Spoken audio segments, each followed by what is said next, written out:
Hello friends नमस्कार मो विकास आपण मानक स्वागत करुच्ची आज आउ एक नुआ भिडियो रे।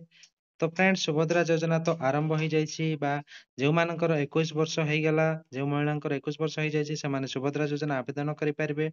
तो ए सब को नहीं सरकार एवं नुआ योग्यता मानदंड रखिंट से विषय आसतु आज आम संपूर्ण डिटेल से भिडियो रे जानिबा।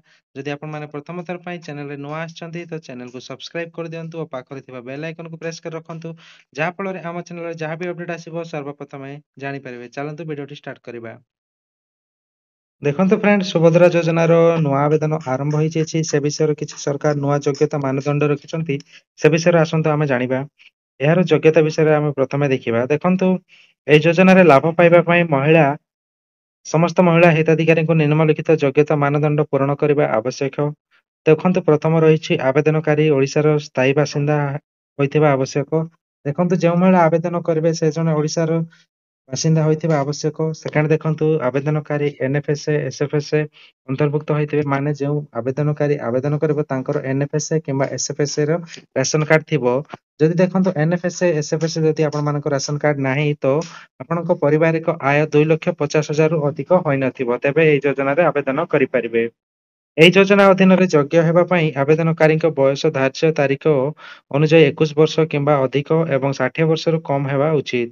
ଆଧାର କାର୍ଡରେ ଲିପିବଦ୍ଧ ହୋଇଥିବା ଜନ୍ମ ତାରିଖ ତାଙ୍କ ବୟସ ଗଣନା ପାଇଁ ଗ୍ରହଣ କରାଯିବ। ହଁ ଦେଖନ୍ତୁ ଏହି ଯୋଜନା ଆବେଦନ କରିବା ପାଇଁ ଆପଣମାନଙ୍କର ବୟସ 21 ବର୍ଷରୁ ଅଧିକ ହୋଇ 60 ବର୍ଷରୁ କମ୍ ହୋଇଥିବା ଆବଶ୍ୟକ ଏବଂ ଦେଖନ୍ତୁ ଆଧାର କାର୍ଡରେ ଯେଉଁ ବୟସ ଥିବ ସେହି ବୟସ ହିଁ ଏହା ଗ୍ରହଣୀୟ କରାଯିବ।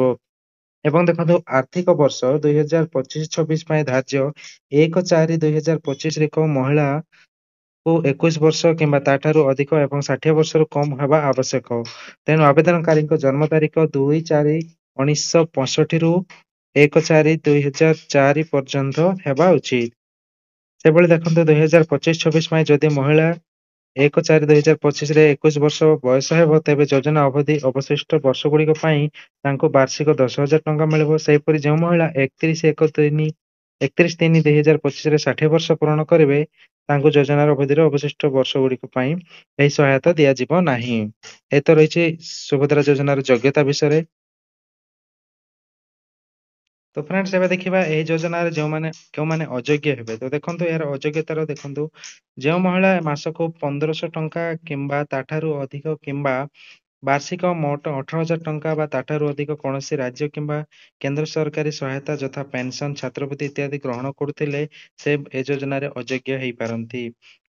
जड़े महिला निजे किंबा तांको परिवार सदस्य जदि वर्तमान किंबा पूर्वतन सांसद किंबा विधानसभा सदस्य होइथिबे एवं द्वितीय देखंतु आयकर देथिबे जो महिला आयकर आईटीआर फाइल करथिबे सेमाने बदे अयोग्य हेबे।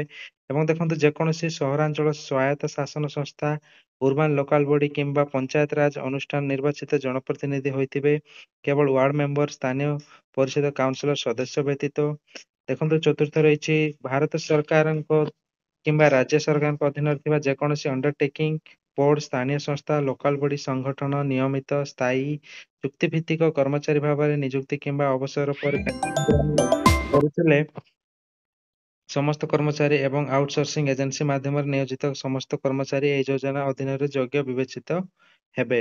एवं प्रथम पंचम देखंतु जेकोसी सरकारी विभाग अंडरटेकिंग बोर्ड भारत सरकार किंबा राज्य सरकार को मनोनीति प्रतिनिधि होइथिबे। एवं देखंतु ट्रैक्टर मिनी ट्रक छोट वाणिज्यिक यान अन्य सामान हालुका सामग्री यान व्यतीत 4 चकिया मोटर यान मालिक होइथिले ए योजनार अयोग्य हेई पारंती। एवं देखंतु आवेदनकारी परिवार जलसेच जमी 5 एकर रु अधिक एवं अणजलसेच जमीर परिमाण 10 एकर अधिक होई नथिबो तेबे एई योजना यदि आपणकर परिवार रे 5 एकर अधिक जलसेचित जमी अछि किंबा 10 एकर अणजलसेचित जमी अछि तो एई योजना रे आपण अयोग्य हेई पारंती।